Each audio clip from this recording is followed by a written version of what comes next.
Sat Shri Akal ji. Today we are sharing the very first topic of sociology, and the topic is meaning of sociology. In this topic, we will discuss meaning of sociology, etymological meaning of sociology, and in the end, we will discuss some questions regarding the topic. ਸ਼ੁਰੂਆਤ ਵਿੱਚ ਇੱਕ ਗੱਲ ਧਿਆਨ ਦੇਣ ਯੋਗ ਹੈ ਕਿ sociology ਦਾ ਪੰਜਾਬੀ ਅਨੁਵਾਦ ਸਮਾਜ ਵਿਗਿਆਨ ਜਾਂ ਸਮਾਜ ਸ਼ਾਸਤਰ ਹੈ। ਪੰਜਾਬੀ ਭਾਸ਼ਾ ਵਿੱਚ ਸੋਸ਼ੀਓਲੋਜੀ ਵਿਸ਼ੇ ਨੂੰ ਜ਼ਿਆਦਾਤਰ ਸਮਾਜ ਵਿਗਿਆਨ ਹੀ ਕਿਹਾ ਜਾਂਦਾ ਹੈ। ਇਸੇ ਤਰ੍ਹਾਂ ਹਿੰਦੀ ਵਿੱਚ ਸੋਸ਼ੀਓਲੋਜੀ ਨੂੰ ਸਮਾਜ ਵਿਗਿਆਨ ਜਾਂ ਸਮਾਜ ਸ਼ਾਸਤਰ ਹੀ ਕਿਹਾ ਜਾਂਦਾ ਹੈ। ਇਹਨਾਂ ਨਾਵਾਂ ਤੋਂ ਬਿਨਾਂ ਸੋਸ਼ੀਓਲੋਜੀ ਦਾ ਹਿੰਦੀ ਭਾਸ਼ਾ ਜਾਂ ਪੰਜਾਬੀ ਭਾਸ਼ਾ ਵਿੱਚ ਹੋਰ ਕੋਈ ਨਾਮ ਨਹੀਂ ਹੈ। ਵਿਦਿਆਰਥੀ ਅਕਸਰ ਹੀ ਪੇਪਰਾਂ ਵਿੱਚ ਲਿਖਣ ਸਮੇਂ ਛੋਟੀ ਪਰ ਬਹੁਤ ਵੱਡੀ ਗਲਤੀ ਕਰ ਲੈਂਦੇ ਹਨ। ਜੇਕਰ ਇੱਕ ਲਾਈਨ ਵਿੱਚ ਸੋਸ਼ੀਓਲੋਜੀ ਦੇ ਅਰਥਾਂ ਨੂੰ ਸਮਝਣਾ ਹੋਏ ਤਾਂ ਅਸੀਂ ਕਹਿ ਸਕਦੇ ਹਾਂ ਕਿ sociology is study of society, sociology is scientific study of society, sociology is systematic study of society. ਭਾਵ ਕਿ ਸੋਸ਼ੀਓਲੋਜੀ ਜਾਂ ਸਮਾਜ ਵਿਗਿਆਨ ਸਮਾਜ ਦਾ ਵਿਗਿਆਨ ਹੈ। ਸਮਾਜ ਦੇ ਵਿਗਿਆਨਿਕ ਅਧਿਐਨ ਨੂੰ ਹੀ ਸਮਾਜ ਵਿਗਿਆਨ ਜਾਂ ਸੋਸ਼ੀਓਲੋਜੀ ਕਿਹਾ ਜਾਂਦਾ ਹੈ। Etymological meaning of sociology. Sociology ਦਾ ਇਟਮੋਲੋਜੀਕਲ ਮੀਨਿੰਗ ਸਮਝਣ ਤੋਂ ਪਹਿਲਾਂ ਸਾਨੂੰ ਇਹ ਸਮਝ ਲੈਣਾ ਚਾਹੀਦਾ ਹੈ ਕਿ ਸ਼ਬਦ ਇਟਮੋਲੋਜੀਕਲ ਦਾ ਕੀ ਅਰਥ ਹੈ। ਇਟਮੋਲੋਜੀਕਲ ਤੋਂ ਭਾਵ ਕਿਸੇ ਸ਼ਬਦ ਜਾਂ ਕਿਸੇ ਵਰਡ ਦੇ ਓਰੀਜਨ ਅਤੇ ਹਿਸਟੋਰੀਕਲ ਡਿਵੈਲਪਮੈਂਟ ਬਾਰੇ ਜਾਣਨਾ। ਸੋ ਇਸੇ ਤਰ੍ਹਾਂ ਸੋਸ਼ੀਓਲੋਜੀ ਦੇ ਇਟਮੋਲੋਜੀਕਲ ਮੀਨਿੰਗ ਤੋਂ ਭਾਵ ਹੈ ਕਿ ਸੋਸ਼ੀਓਲੋਜੀ ਸ਼ਬਦ ਦੀ ਉਤਪਤੀ ਭਾਵ ਓਰੀਜਨ ਅਤੇ ਹਿਸਟੋਰੀਕਲ ਡਿਵੈਲਪਮੈਂਟ ਭਾਵ ਇਤਿਹਾਸਿਕ ਪਿਛੋਕੜ ਬਾਰੇ ਜਾਣਨਾ।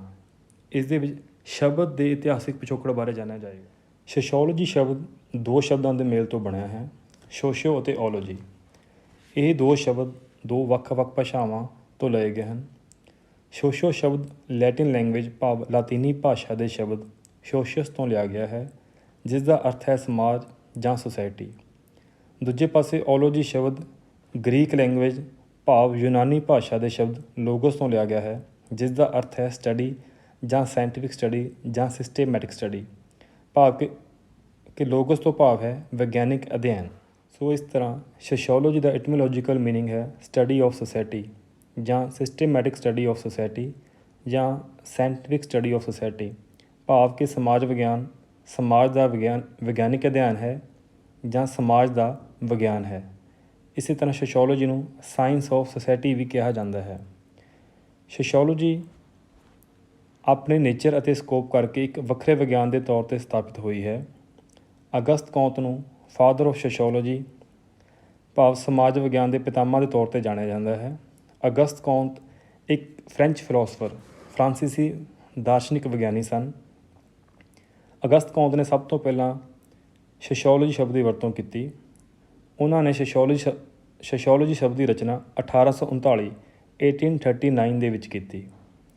ਅਗਸਤ ਕੌਂਤ ਨੇ 1830 ਤੋਂ ਲੈ ਕੇ 1842 ਤੱਕ ਇੱਕ ਕਿਤਾਬਾਂ ਦੀ ਲੜੀ ਲਿਖੀ, ਜਿਸ ਦਾ ਨਾਮ ਸੀ ਪੋਜ਼ੀਟਿਵ ਫਿਲੋਸਫੀ। ਇਸੇ ਕਿਤਾਬਾਂ ਦੀ ਲੜੀ ਦੇ ਆਧਾਰ 'ਤੇ ਹੀ ਅਗਸਤ ਕੌਂਤ ਨੇ ਸੋਸ਼ੀਓਲੋਜੀ ਸ਼ਬਦ ਦੀ ਸਥਾਪਨਾ ਕੀਤੀ ਅਤੇ ਇਹਨੂੰ ਇੱਕ ਵਿਸ਼ੇ ਦੇ ਰੂਪ ਵਿੱਚ ਸਥਾਪਿਤ ਕੀਤਾ। ਸੋਸ਼ੀਓਲੋਜੀ ਦਾ ਪਹਿਲਾ ਨਾਮ ਸੋਸ਼ਲ ਫਿਜ਼ਿਕਸ ਸੀ, ਪਰ ਬਾਅਦ ਵਿੱਚ ਇਸ ਨਾਮ ਨੂੰ ਬਦਲ ਕੇ ਸੋਸ਼ੀਓਲੋਜੀ ਕਰ ਦਿੱਤਾ ਗਿਆ। ਸੋਸ਼ੀਓਲੋਜੀ ਦਾ ਪਹਿਲਾ ਨਾਮ ਸੋਸ਼ਲ ਫਿਜ਼ਿਕਸ ਰੱਖਣ ਦਾ ਕਾਰਨ ਇਹ ਸੀ ਕਿ ਉਸ ਸਮੇਂ ਨੈਚੁਰਲ ਸਾਇੰਸਿਸ ਜਿਵੇਂ ਕਿ physics, chemistry, biology natural sciences ਦਾ ਬੋਲਬਾਲਾ ਸੀ, ਜਿਸ ਲਈ ਅਗਸਤ ਕੌਂਤ ਨੇ ਸੋਸ਼ਲ ਫਿਜ਼ਿਕਸ ਸ਼ਬਦ ਦੀ ਵਰਤੋਂ ਕੀਤੀ, ਪਰ ਬਾਅਦ ਵਿੱਚ ਇਸ ਦਾ ਨਾਮ ਬਦਲ ਕੇ ਸੋਸ਼ੀਓਲੋਜੀ ਕਰ ਦਿੱਤਾ ਗਿਆ। ਜਿਵੇਂ ਅਗਸਤ ਕੌਂਤ ਨੂੰ ਫਾਦਰ ਆਫ ਸੋਸ਼ੀਓਲੋਜੀ ਦੇ ਨਾਮ ਨਾਲ ਜਾਣਿਆ ਜਾਂਦਾ ਹੈ, ਇਸੇ ਤਰ੍ਹਾਂ ਹੀ G.S. ਗੁਰੇ ਜਾਂ G.S. ਗੁਰੀਏ, ਜਿਹਨੂੰ ਗੋਬਿੰਦ ਸਦਾਸ਼ਿਵ ਗੁਰੀਏ ਵੀ ਕਿਹਾ ਜਾਂਦਾ ਹੈ। ਗੋਬਿੰਦ ਸਦਾਸ਼ਿਵ ਗੁਰੀਏ ਨੂੰ ਭਾਰਤੀ ਸਮਾਜ ਵਿਗਿਆਨ ਦਾ ਪਿਤਾਮਾ ਮੰਨਿਆ ਜਾਂਦਾ ਹੈ। G.S. Ghurye known as father of Indian sociology, known as father of sociology in India. Sociology ਇੱਕ ਯੰਗੈਸਟ ਸੋਸ਼ਲ ਸਾਇੰਸ ਹੈ, ਕਿਉਂਕਿ ਸੋਸ਼ੀਓਲੋਜੀ ਦੀ ਉਤਪਤੀ ਨੂੰ ਹਜੇ 200 ਸਾਲ ਵੀ ਨਹੀਂ ਹੋਏ ਹਨ। ਸੋਸ਼ੀਓਲੋਜੀ ਸਮਾਜਿਕ ਰਿਸ਼ਤਿਆਂ ਅਤੇ ਸਮੂਹ ਦੇ ਅਧਿਐਨ ਦੇ ਉੱਪਰ ਕੇਂਦਰਿਤ ਹੈ ਜਾਂ ਫੋਕਸ ਕਰਦੀ ਹੈ। ਸੋਸ਼ਲ ਰਿਲੇਸ਼ਨਸ਼ਿਪ, ਸੋਸ਼ਲ ਗਰੁੱਪਸ ਨੂੰ ਸਟੱਡੀ ਕਰਦੀ ਹੈ, ਬਜਾਏ ਕਿ ਕਿਸੇ ਇੱਕ ਵਿਅਕਤੀ ਨੂੰ ਜਾਂ ਇੰਡੀਵਿਜੂਅਲ ਨੂੰ ਸਟੱਡੀ ਕਰਨ ਵਿੱਚ ਧਿਆਨ ਕੇਂਦਰਿਤ ਕਰਦੀ ਹੋਵੇ ਜਾਂ ਰੁਚੀ ਰੱਖਦੀ ਹੋਵੇ। ਸਮਾਜ ਵਿਗਿਆਨ ਜਾਂ ਸੋਸ਼ੀਓਲੋਜੀ ਸੋਸ਼ਲ ਗਰੁੱਪਸ ਭਾਵ ਸਮਾਜਿਕ ਸਮੂਹਾਂ, ਸੋਸ਼ਲ ਸਿਸਟਮ ਭਾਵ ਸਮਾਜਿਕ ਵਿਵਸਥਾ, ਸੋਸ਼ਲ ਸਟਰਕਚਰ ਭਾਵ ਸਮਾਜਿਕ ਸੰਰਚਨਾ, study of behaviour of human being in society ਭਾਵ ਸਮੂਹਾਂ ਵਿੱਚ ਵਿਅਕਤੀ ਦੇ ਵਿਵਹਾਰ, ਸਟੱਡੀ ਆਫ ਸੋਸ਼ਲ ਚੇਂਜ ਭਾਵ ਸਮਾਜਿਕ ਬਦਲਾਅ ਐਟਸੈਕਟਰਾ ਦੀ ਸਟੱਡੀ ਜਾਂ ਅਧਿਐਨ ਕਰਦੀ ਹੈ। ਇਸ ਤਰ੍ਹਾਂ ਅਸੀਂ ਕਹਿ ਸਕਦੇ ਹਾਂ ਕਿ ਸੋਸ਼ੀਓਲੋਜੀ ਸਮੁੱਚੇ ਸਮਾਜ ਦਾ ਹੋਲ ਸੁਸਾਇਟੀ ਦਾ ਅਧਿਐਨ ਕਰਦੀ ਹੈ ਜਾਂ ਸਟੱਡੀ ਕਰਦੀ ਹੈ। ਅੰਤ ਦੇ ਵਿੱਚ ਅਸੀਂ ਦੇਖ ਸਕਦੇ ਹਾਂ ਕਿ ਸਾਡੇ ਕੋਲ ਕੁਝ ਸ਼ਾਰਟ ਅਤੇ ਵੈਰੀ ਸ਼ਾਰਟ ਕੁਐਸਚਨ ਸਾਡੇ ਸਾਹਮਣੇ ਹਨ। First question is who is non as the father of sociology. Second, when was term sociology coined? Third question, who is known as father of Indian sociology? Fourth question, define etymological meaning of sociology. And last question, write down the meaning of sociology in 50 words. Thank you.